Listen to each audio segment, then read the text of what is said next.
Bismillahirrahmanirrahim. Assalamualaikum warahmatullahi wabarakatuh. Oke teman-teman, kembali lagi di channel kita tercinta ya, channel pengusaha muda, karena yang muda yang harus berkarya.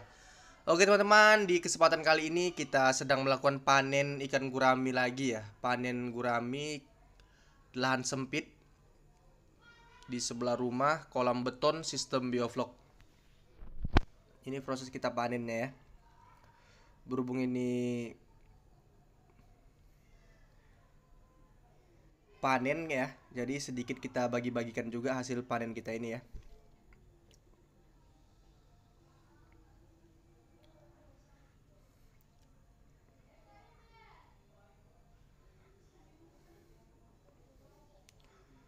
Oke, proses panennya langsung aja kita ambil ikannya ya,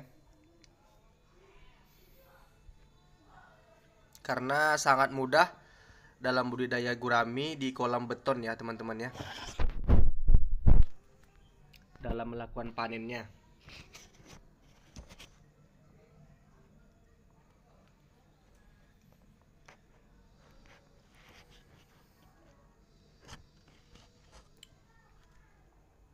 Oke, di sini saya mau jelaskan lagi buat teman-teman. Oke, sebelumnya itu ini untuk ukuran kolam sekitar 2,5 meter kali 5 meter ya teman-teman. Ukuran kolamnya ini kita tebar sekitar 700 ya, 700 ekor. Lalu nanti ini kita turunkan lagi sampai 650 ekor ya. Jadi tebarnya sangat padat. Oke, di sini saya jelaskan lagi, berhubung banyak teman-teman yang bilang ya, karena di beberapa video kita sudah saya jelaskan sebenarnya ya, tentang gimana cara memperlakukan air tersebut agar air itu dapat bertahan ya. Jadi di sini saya ulangi lagi lah ya, saya berikan lagi edukasinya buat teman-teman. Ini di kolam kita yang lain ya, panen juga ya. Oke, edukasinya itu untuk melakukan ya, melakukan mempertahankan kualitas air ya. Itu menggunakan probiotik EM4 ya. Menggunakan probiotik EM4 dengan takaran ya. Misalkan di kolam terpal diameter 3 itu kita berikan 3 tutup botol ya. 3 tutup botol, 3 tutup botol E4, dan molasenya pun 3 tutup botol ya. Lalu kita berikan juga garam ya. Dan jangan lupa kita berikan kapur dolomit ya, kalau memang pH airnya itu terlalu rendah. Jadi seperti itu. Itulah perlakuan yang kita lakukan di kolam-kolam kita ya teman-teman.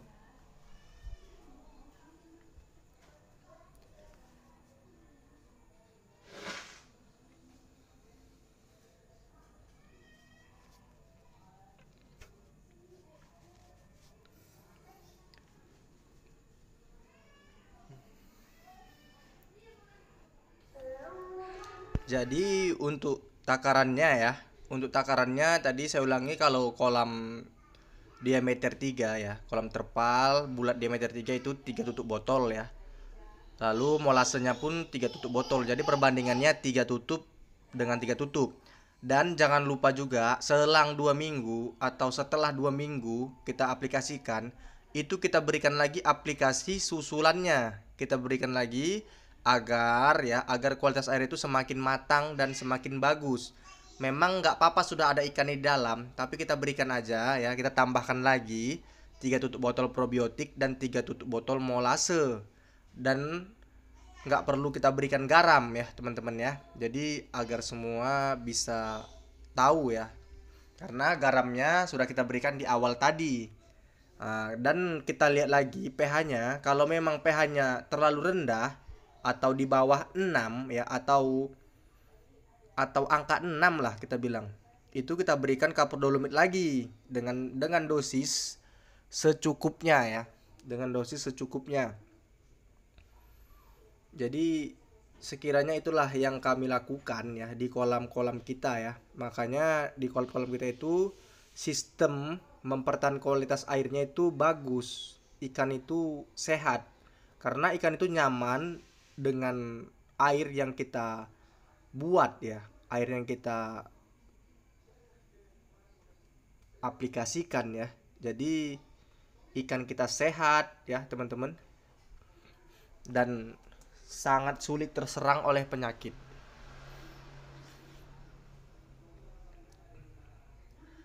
Oke, setelah teman-teman mengetahui ya, kan banyak pertanyaan ya, Bang, bagi ilmunya dong gimana cara aplikasi airnya gimana, kan ada yang mempertanyakan. Nah, ini saya buat videonya ya.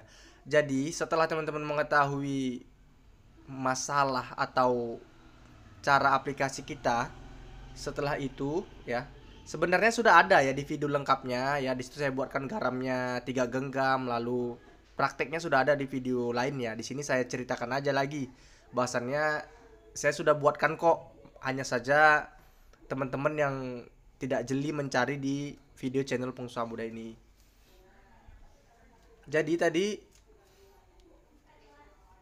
setelah teman-teman bisa menguasai atau sudah tahu lah sistem kita melakukan mempertahankan kualitas airnya, jangan lupa juga teman-teman itu memberikan vitamin ya, memberikan vitamin kepada ikan kita agar ikan kita itu sangat sulit terserang penyakit. Kita harus menghindari penyakit, jangan setelah terserang penyakit baru kita berikan vitamin ya teman-teman ya, karena kita jaga daya tahan tubuh ikan kita juga. Jadi itulah kunci-kunci atau kiat-kiat sukses kita ya dalam budidaya gurami di kolam beton maupun terpal maupun tanah. Itu tetap kita berikan vitamin, karena kita aja manusia pun kita harus diberikan vitamin juga agar kita sehat dan fit. Jadi seperti itu. Vitaminnya apa, Bang? Nah, vitaminnya itu merek dari Boster ya. Mereknya dari Boster. Itu ada multivitamin ya teman-teman ya. Teman-teman bisa cari aja ya. Di toko pakan biasanya yang jual obat-obatan itu dia juga menjual vitamin ikan. Jadi di setiap daerah itu pasti ada ya, karena memang sudah tersebar di seluruh Indonesia. Jadi ini bukan promosi ya, bukan endorse juga. Saya hanya memberikan edukasi aja lah buat teman-teman, bahwasannya ikan itu memang perlu diberikan vitamin. Sebenarnya vitaminnya mau merek apapun boleh ya, nggak mesti cari merek Boster ya. Tapi yang saya pakai ya Boster. Tapi kalau ada misalkan susah cari di tempat teman-teman, kan lain daerah lain merek, jadi tidak masalah, yang penting ada kita berikan vitamin pada ikan kita. Setelah kita berikan vitamin, kita berikan juga susu ya teman-teman ya, di campuran pakan itu, karena susu itu sangat bagus untuk meningkatkan protein. Nah, jadi proteinnya tercukupi, vitaminnya dapat, disitulah letak kita budidaya ikan gurami itu berhasilnya. Karena sudah tidak ada alasan lagi untuk ikan ini sakit dan lain sebagainya. Ya teman-teman ya, perlu digarisbawahi atau diketahui, kalau kita sudah memberikan yang terbaik lah untuk ikan kita, itu kemungkinan besar kita sudah pasti bisa panen ya.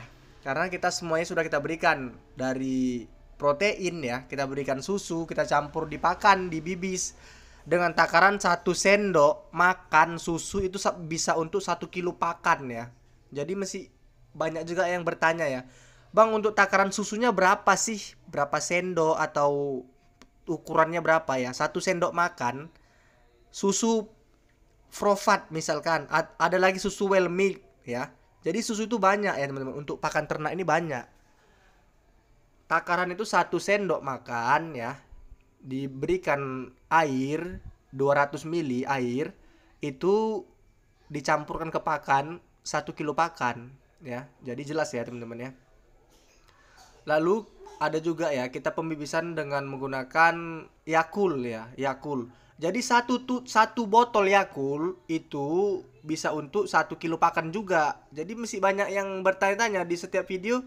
Pertanyaannya ya itu aja yang ditanyakan, Bang, Yakultnya ukurannya seberapa dan lain sebagainya. Jadi kita untuk menjawab satu persatu pertanyaan dari teman-teman itu ya nggak bisa terjawab semua ya. Tapi ya kita dengan sedemikian rupa kita jawablah perlahan ya komentar dari teman-teman semua. Jadi setelah susu Frovat ya, atau penambahan protein, lalu vitamin ya, lalu ada juga tadi susu Yakult ya, Dan yang umum itu pakai ya untuk pembibisannya pakai EM4 ya, probiotik EM4 tadi. Itu untuk melancarkan pencernaan dan memperbaiki kualitas air, karena kita dasarnya kualitas air itu kita pakai tadi memang probiotik E4. Jadi alangkah lebih bagusnya lagi kalau kita lakukan pembibisan pakai E4 pun bagus. Jadi saya kalau melakukan pembibisan pakan itu, misalkan 1 minggu ini kita buat pakai E4, 1 minggu full ya. 1 minggu full E4 kita bibisnya. Lalu minggu ke depan kita ganti dengan susu Yakul ya. Kita ganti susu Yakul dalam 1 minggu ke depan. Lalu minggu ke depan lagi kita kasih pakai susu Provat, kasih vitaminnya, proteinnya tadi ya. Seminggu ke depan, lalu minggu ke depannya lagi itu kita berikan lagi vitaminnya. Nah, jadi vitamin, kalau untuk takaran vitamin ya, vitamin ini kan sangat tinggi ya dosisnya. Jadi itu untuk takarannya vitamin itu setengah sendok ya, setengah sendok makan untuk 1 kilo pakan.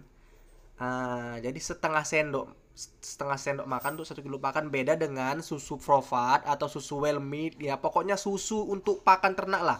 Itu 1 sendok makan. Dan untuk takaran bibisan tadi Yakul ya, satu botol. Dan untuk E4 takarannya itu 1 tutup botol ya, 1 tutup botol E4 dan 1 tutup botol molase. Jadi memang udah umum ya kalau untuk probiotik E4 dan molase tersebut. Nah, jadi itulah yang bisa kita sampaikan ya buat teman-teman ya, agar teman-teman itu bisa terus belajar atau mendapatkan pengetahuan ya dalam budidaya ikan gurami ini.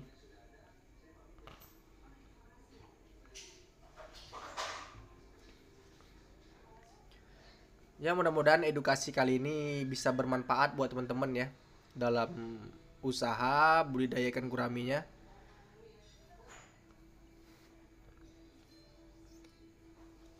Oke, salam sukses dari saya, pengusaha muda yang harus berkarya. Assalamualaikum warahmatullahi wabarakatuh.